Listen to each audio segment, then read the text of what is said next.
지역의 이슈를 속 시원히 풀어보는 헬로 이슈토크입니다. 지난달 30일 경인운하 백지화 수도권 공동대책위원회 회원들이 환경부를 상대로 시위를 벌였습니다. 환경부가 주관하는 경인 아라뱃길 공론화위원회 때문인데요. 경인운하 공대위는 또 지역 국회의원을 겨냥해서 경인운하를 되살리려는 정치적 외압을 행사하지 말라고 비판했습니다.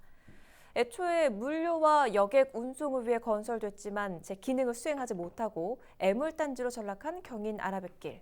환경부는 이 전문가들로 구성된 경인 아라뱃길 공론화위원회를 열어서 활용 방안을 원점에서 재검토 중인데요. 어떤 논의들이 오가는지, 과연 활용 방안은 뭔지 짚어보겠습니다. 함께할 두 분, 이용범 인천시의회 건설교통위원회 위원과 이도영 홍익정경연구소장 함께합니다. 두 분 어서 나오세요. 네, 안녕하세요. 반갑습니다.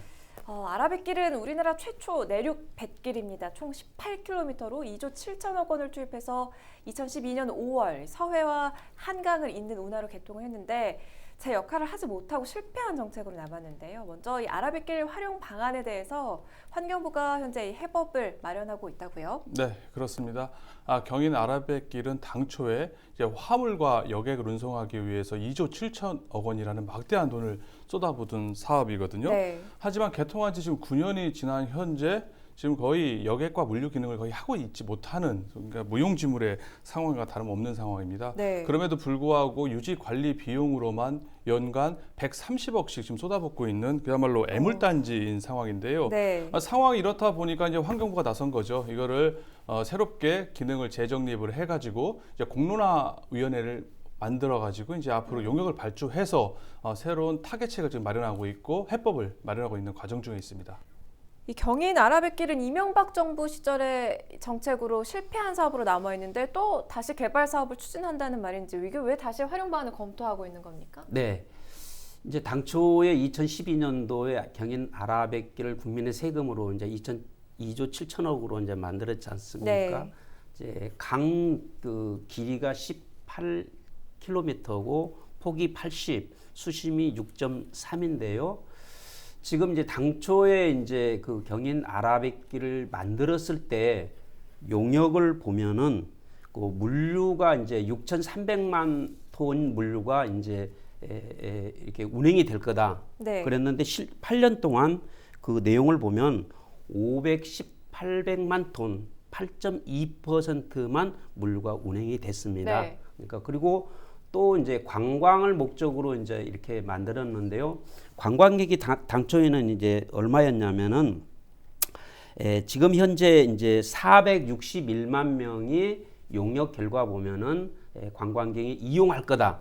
이렇게 했는데 실제 8년 동안 93만 명밖에 이용을 하지 않았습니다. 그러니까 당초 경인 아라뱃길의 목적에 달성하지 못한 실패된 경인 아라뱃길이다 이렇게 생각을 하고 있습니다. 미미한 실적인 거잖아요. 네. 네. 그냥 두면 안 될까요? 왜 이렇게까지 개발을 하려고 하는 건지 이유는 뭐예요? 사실 그냥 두면 손실 것 같지만 그렇게 할 수가 없는 이유가 앞서 말씀드린 것처럼 1년에 130억이라는 유지관리 비용이 지금 매년 들고 있지 않습니까? 네. 또한 그게 2조 7천억이라는 막대한 국비 예산을 투입한 상황이란 말이에요. 이걸 지금 단순한 자전거 도로 정도로만 사용하고 있다는 것은 국가적으로 큰 손실이다, 낭비죠. 낭비라고 볼 수밖에 없는 상황입니다. 뭔가 경인 아라뱃길을 활성화시키거나 개발을 해야 되지 않겠느냐 목소리가 나오는 것도 바로 이런 점 때문에 할 수가 있는데요. 네. 또 인근에 있는 친수공간 지역 주민들이 또 개발을 원하는 그런 입김도 무시할 수 없다고 할 수가 있습니다. 지금 거기 현장에 가보면요, 계양대교 같은 경우는 규련나루 하고 있습니다. 그 출입문이 고장나가 있거나 뭐 유람선을 타는 유람선 매표소 건물 아예 텅 비어 있고요. 심지어는 뭐 편의점도 안 되고 그야말로 인적조차 드물 정도로 지금 횡한이 지금 남아 있는 흉물로 남아 있을 수 있는 상황까지 전락되어 있는데요. 이런 상황에서 당초 인천 경인 아라뱃길 친수 구역에 대한 개발을 통해서 좀 지역이 발전하겠다라고 기대했던 주민들의 실망이 지금 이만저만이 아닌 상황이라고 할 수가 있습니다. 그렇군요. 또 개발해야 하는 이유가 있을까요, 의원님? 이제 이도영 소장님이 말씀한 부분이 지금 정확하게 맞는 답인데요. 지금 서구라든가 계양구라든가 김포 주민들이 갈 곳이 마땅한 게 없어요. 그리고 경인 아라뱃길 당초의 취지가 문화체육 물류의 세 가지 시너지 효과를 보기 위해서 네. 경인 아라뱃길을 만들었는데 아무런 것도 성공을 달성한 부분이 없습니다. 그래서 재개발을 다시 해야 된다는 환경부 그다음에 그 시민 공론화를 개최해서 거기서 어떤 답을 얻기 위한 지금 공론화위원회를 개최하고 있습니다. 인천시에서도 그동안 이 개발에 대한 이야기가 끊임없이 나왔습니다. 네. 특히 이 송영길 의원의 경우는 앞장서서 아라뱃길 개발을 좀 추진하고 있는데 뭐 어떤 방향으로 추진해야 한다는 목소리인가요? 이제 송영길 국회의원께서도 지난 1년 전에 이제 선상 토론도 했어요. 선상에서 이제 전문가들을 모시고 경인 아라뱃길을 좀 활성화하는 방안을 찾아보자. 그렇게 했고 관광의 첫 번째 목적은 그 한강까지 갈 수 있는 방안을 좀 찾아보자 이렇게 했는데 서울시장님과 서울시의회에서 계속 반대를 했어요. 그 반대한 이유는 안전성 문제가 첫 번째였고 두 번째는 그다음에 오염된다. 그래서 반대를 계속 하고 있는데요. 인천시의회에서도 계속적으로 서울시에 지금 건의하고 있습니다. 송영길 국회의원님께서도 서울시에 계속 배가 좀 관광이 활성화될 수 있도록 갔으면 좋겠다는 말씀을 지금 건의하고 있습니다. 시 차원에서도 건의가 네. 있었다는 말씀이신데 네. 시의 그 아라뱃길 개발 사업에 대한 입장을 좀 구체적으로 이야기해 주세요. 지금 인천시에서는 지금 크게 뭐 입장을 내지는 않고 있는데요. 지금 환경부에서 이제 공론화위원회에서 지금 여러 가지 전문가들이 모셔서 공론화에서 내용을 담고 있는데요. 그 환경부에서 공론화위원회에서 나온 답을 가지고 시에서는 그 답에서 그 답을 구하겠다 그런 입장을 갖고 있습니다. 뭐 인천시는 구체적으로 뭐 의견을 표명했다 볼 수는 어려울 것 같은데요. 네. 송영길 의원과 좀 비슷한 입장도 일면 가지고 있다 볼 수가 있습니다. 인천시 같은 경우도 한강하고 또 경인 아라뱃길 그리고 영종도 국제공항까지 이제 뱃길을 인천공항을 연결하는 정기 운항 체계를 좀 만들자라고 주장을 한 적이 사실 있었고요. 2016년도부터 서울시와 인천시가 이걸 하기 위해서 민간 협의체를 구성을 했었습니다. 네. 하지만은 앞서 말씀하신 것처럼 서울시의 반대로 인해서 지금 그게 지지부진한 상황이기 때문에 특별히 인천시가 어떤 의견을 표명하기 전까지는 송영 의원과 비슷한 한강과 경인 아라뱃길을 인천과 연결하겠다라는 그 스탠스는 조금 비슷하지 않나 이렇게 볼 수 있을 것 같습니다. 그런데 유정복 시장 당시에도 개발을 추진했는데 당시 환경단체 반발 또 민주당 인천시당 역시 수조 원을 들여서 추진하는 개발에 반대한다는 입장을 보였죠. 심지어 이 사업성도 낮게 나왔는데 지금 이렇게 다시 개발을 추진하는 이유가 좀 궁금하거든요. 그때와 상황이 달라진 건가요? 상황이 달라졌다기보다도 어떤 정치적인 논리에 의해서 저희들이 접근하는 게 아니라 수조 원의 예산을 들여서 경인 아라뱃길을 조성했는데 지금 그런 인프라를 다시 한번 활성화시켜보자. 그런 측면에서 우리 시당에서나 송영길 국회의원님 또 정치인들이 다시 연구를 하고 있습니다. 지금 방금 이용범 의원님이 정치적 논리로 접근한 것이 아니다라고 말씀을 하셨잖아요. 근데 제가 볼 때는 어느 정도 송영길 의원의 정책 세법이 어느 정도 작용하지 않았나 이렇게 생각을 합니다.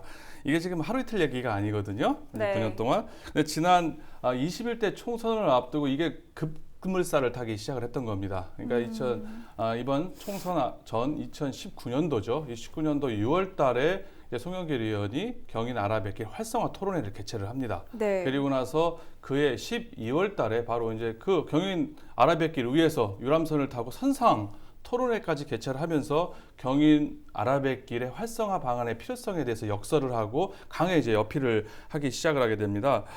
지역 주민들이 물론 요구를 하고 있는 상황이고요. 또 총선을 앞둔 지역 국회의원 입장으로서는 이거를 송영길 의원의 정치 공약 이번 총선 공약으로 선택을 했고 발표를 했기 때문에 이런 것들을 정치적 셈법도 어느 정도 작용하지 않았나. 물론 거기에는 지역 발전과 지역 개발이라는 그런 내용도 충분히 있지만 네. 그것도 좀 고려할 수 있다 볼 수 있을 것 같습니다.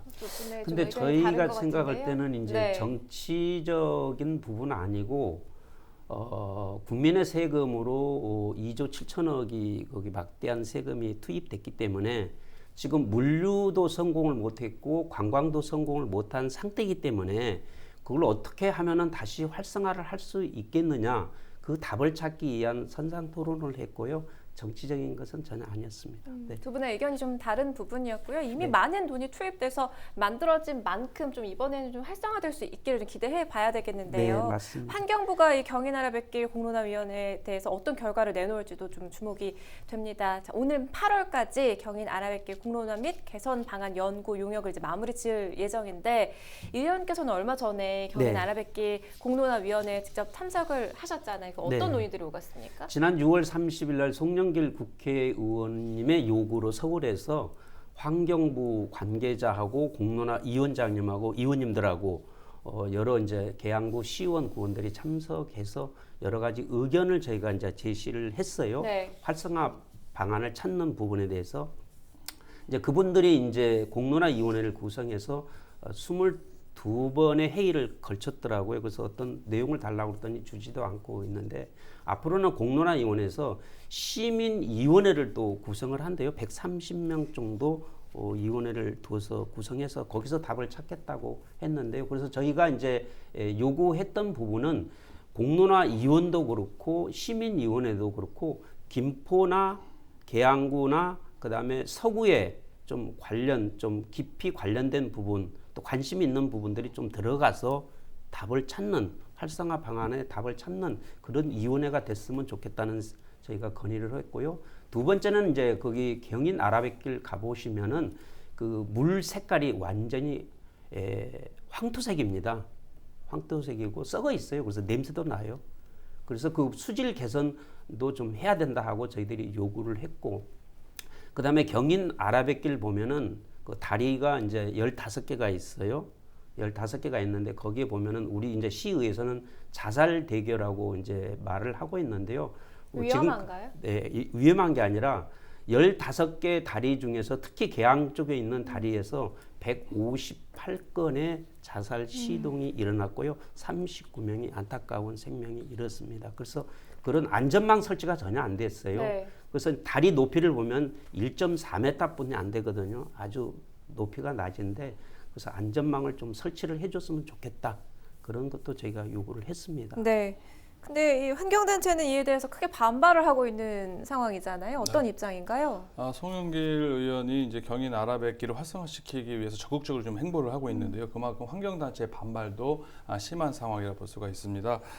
경인 아라뱃길하고 이제 김포, 관문을 지나서 한강까지 연결하기 위해서는요, 대형 선박이 지나가기 위한 일정 수심을 유지를 만들어줘야 됩니다. 네. 그러기 위해서는 일정 부분 준설이 필요하게 되는데요. 왜 그러냐면 한강 하류에 이제 토사가 퇴적되면서 대형 선박을 운항하기 위해서는 일정 부분 수심을 좀 맞춰줘야 되는 깊이를 확보해야 되는 문제점이 있습니다. 이렇게 네. 될 경우에는 지금 람사르 습지로 지정되어 있는 밤섬 내지는 강서 습지가 훼손, 환경 피해가 오지 않겠느냐는 게 바로 환경단체의 주된 입장이라고 할 수가 있습니다. 지금 경인 아라뱃길에 대한 돈을 수천억 쏟아붓는다 하더라도 사실상 물류 기능을 가져오기는 힘들다 보여지거든요. 왜냐하면 화물 육상으로 30분 걸리는 길을 누가 화물선 타고 2시간 동안 나르겠어요. 그러니까 아무리 돈을 쏟아부어도 물류 기능은 발휘하기 어렵다. 결국 일부 개발을 위해서 환경 피해만 수반되는 거 아니냐라는 게 바로 환경단체 입장이라고 할 수가 있습니다. 이미 실패한 사업이잖아요. 말씀해 주신 것처럼 물동량이나 여객 운송 모두가 지금 애초 기대에 못 미치는 낮은 경쟁성을 보이고 있는데 환경단체 이런 주장에 대해서 어떻게 보세요, 의원님? 환경단체의 이제 의견을 들어보면 맞는 부분은 있어요. 근데 꼭 그 답이 정답은 저희가 아니라고 생각하고요. 계양구 주민이라든가 서구 주민들이 갈 곳 없는 주민들을 위해서 무언가 새롭게 문화와 체육과 레이저를 할 수 있는 그런 시설들을 갖춰야만 정말로 경인 아라뱃길의 목적을 달성할 수가 있다고 저는 생각을 하고 있고요. 그래서 지금 저도 이제 교회 끝나고 주말이면 집사람하고 가끔 이렇게 가보는데요. 그 가보면은 차 주차 될 때도 없고 마땅하게 쉴 곳도 없고 가족들이 그냥 왔다 갔다 하다 그냥 가거든요. 근데 관광이라는 것은 볼거리, 먹을거리들이 이렇게 갖춰줘야 되는데 아무것도 갖춰주지 않았습니다. 그래서 인공폭포 쪽에서 계양산을 갈 수 있는 출렁다리를 하나 명소를 만들어준다든가 그러면 계양구에 경인 아라뱃길의 어떤 명소가 될 수 있는 좋은 것이 아닌가 이렇게 생각을 네. 합니다. 지금 뭐 반대하는 입장도 있는데 또 개발을 원하는 쪽 입장을 보면은 또다시 서해에서 한강까지 유람선을 띄우겠다 이런 이야기인데 백길이 열릴 수 있으리라 보십니까? 그거는 이제 지금 당장은 쉽지는 않습니다. 그런데 이제 서울시에서 동의해 주면은 그건 가능하다고 생각을 합니다. 그 밖에도 또 넘어야 할 산들이 네. 많이 있죠. 네. 법적으로도 풀어야 할 규제가 있잖아요. 네, 경인 아래뱃길의 70%가 하천 그린벨트로 묶여 있거든요. 규제가 심각한 상황이라고 할 수가 있습니다. 네. 그렇기 때문에 관광, 레저 영업을 하는데 상당한 제약이 따른다고 할 수가 있습니다. 그리고 경인 아래뱃길의 주 수운로가 이제 화물 수송로거든요. 화물 수송로에는 무동력 선박이 운행할 수 없게 돼 있는 현실적 한계가 있습니다. 네. 또 항로 점거가 금지가 되기 때문에 물 위에다 뭘 띄워놓고 뭐 할 수도 없는 상황입니다. 그렇기 때문에 수상 레저 사업이 지금 상황에서 현실적으로 불가능한 상황이라 보여지고요. 경인 아라뱃길 특별법을 뭐 제정을 하거나 아니면 친수공항 활용에 관한 특별법을 통해서 친수 공간에다가 별도의 예산을 들여서 재정 사업을 들여서 친수공간 조성 사업을 하지 않는 이상 현재 상황에서는 경인 아라뱃길을 각종 규제로 인해서 활성화시키기는 어렵다 볼 수가 있습니다. 앞서 쉽지 않다 이렇게 표현해 주셨어요, 의원님이. 네, 네. 서울시와의 협의가 필요한 네. 상황인데 서울시는 또 환경 훼손을 이유로 반대를 하고 있는 입장이잖아요. 이거 어떻게 풀어갈 수 있을까요? 네, 그 모든 문제는 이제 한 번에 이제 답은 나오지는 않습니다. 꾸준히 계속 설득하고 이해시키고 그런다면 이제 저희들은 그 답을 찾을 수 있으라고 생각하고요. 밤섬의 어떤 피해, 그다음에 서울서 이제 반대하는 이유가요. 밤섬의 어떤 피해, 한강의 안전성 문제, 오염 문제 이런 것 때문에 서울서 동의를 해주지는 않고 있는데요. 그래서 송영길 국회의원님께서도 특별법을 이제 제정해서 그걸 좀 계속 갈 수 있도록 좀 하겠다. 그것을 지금 주장하고 있습니다. 자, 그럼 우선 정확한 진단부터 좀 나와야 할 텐데요. 과거처럼 엉터리 사업 타당성 조사를 한다거나 정확한 진단 없이 정치적 입김으로 또다시 이런 우를 범하는 일이 없어야 할 텐데 그럴 우려는 없을까요? 네, 그럴 우려가 충분히 있다라고 생각을 합니다. 실제 그렇게 됐고요. 과거에도 이제 경인 아라뱃길 사업성에 대한 너무 부풀려졌다라고 2003년도에 고 노무현 정권 때부터 이 문제 제기를 하다가 2004년에 중단이 됐던 거였거든요. 네. 하지만 2009년도에 이명박 정권이 들어서면서 다시 이걸 무리하게 강행 추진을 하게 되면서 실패한 대표적인 사례로 지금 나타난 상황입니다. 이번에는 이런 똑같은 실수를 하지 말아야죠. 그렇게 하기 위해서는 정치적 논리라든지 뭐 정치적 입김이 작용하지 말아야 된다. 뭐 정치적으로 이용돼서는 안 된다라고 할 수가 있습니다. 특히 불필요한 논란을 만들거나 소수 일부만의 생각으로 경인 아라뱃길에 대한 발전 방향이 정해져서는 안 된다라고 볼 수 있을 것 같고요. 다가오는 8월에 결정되는 경인 아라뱃길 기능 재정립 공론화위원회 결정을 차분히 기다리면 이게 용역 결과죠. 용역 결과를 네. 차분히 기다리는 것이 순리가 아닌가 이렇게 생각을 합니다. 그래요. 경인 아라뱃길이 언제쯤 좀 활용 방향에 대한 그 안을 좀 만나볼 수가 있을까요, 의원님? 네, 지금 공론화위원회에서 이제 시민위원회를 다시 구성을 해서 더 많은 시민들이 참여해서 거기서 답을 찾는 공론화위원회에서 지금 그 답을 찾는 위원회를 구성하고 있기 때문에요. 거기서 다양한 의견들이 나오면 어떤 관광의 활성화 문제라든가 그다음에 내저 활성화 문제라든가 그다음에 화물 유람선 활성화 문제라든가 그런 부분들이 충분하게 답이 나올 거로 저희들이 예측을 하고 있고요. 그 답이 나온 다음에 인천광역시 의회에서도 적극 거기에 참여해서 같이 개발을 할 생각을 갖고 있습니다. 네, 지금 1분 정도 남은 상황인데요. 지금 필요성에 대한 의견이 이렇게 있습니다. 올바른 활용 방안에 대해서 이 소장님 한마디 해주세요. 사실 지금 공론화위원회에서는 물류 기능보다는 아무래도 관광 레저 기능으로 가지 않을까라고 좀 조심스럽게 그간 보도된 바에 따르면 그렇게 될 것 같아요. 네. 그러니까 물류 기능을 회복하기는 사실상 어렵지 않나. 결국은 활성화 방안이라는 지역 논리, 정치권의 논리에다가 환경단체의 반발을 얼마만큼 무마시키면서 이 경인 아라뱃길을 활성화시킬 수 있을지 뭐 쉽지 않은 일이겠지만 네. 서로 이제 어느 정도 적전선으로 아라뱃길에 대한 발전 방향을 만들어가는 것이 노력하는 것이 필요하다고 생각을 합니다. 자, 애물단지로 전락한 경인 아라뱃길 올바른 활용 방향에 대한 이야기 오늘 나눠봤습니다. 헬로 이슈토크 오늘 준비한 소식은 여기까지입니다. 시청해주신 여러분 고맙습니다.